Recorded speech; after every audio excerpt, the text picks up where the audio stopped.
இன்றைய தேவ வார்த்தை சங்கீதம் 50 அதிகாரம் 23 ஸ்தோத்திர பலியிடுகிறவன் என்னை மகிமைப்படுத்துகிறான், தன் வழியை செவ்வைப்படுத்துகிறவனுக்கு தேவனுடைய இரட்சிப்பை வெளிப்படுத்துவேன் என்று சொல்கிறார்.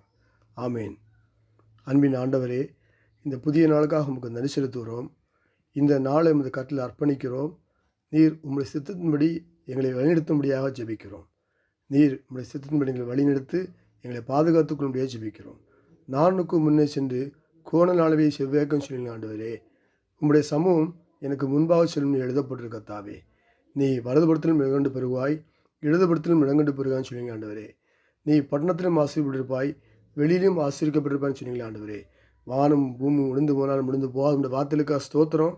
இந்த நாளில் கத்திரங்களை ஒவ்வொருவரையும் ஆசீர்வித்து பாதுகாத்து வழிநடத்துங்க. நாளை தினம் ஆலய ஆராதனைக்கு எங்களை ஆயத்தப்படுத்த முடிய ஜெபிக்கிறேன். வழிநடத்துங்க, ஆசீர்வதிங்க, பாதுகாத்து கொடுங்க. இந்த ஜெபத்தை ஆண்டவரும் இரட்சகரும் மீட்பரும் ஆகிய இயேசு கிறிஸ்து நாமத்தில் ஜெபிக்கிறோம் எங்கள் ஜீவனுள்ள நல்ல பிதாவே. ஆமேன், ஆமேன்.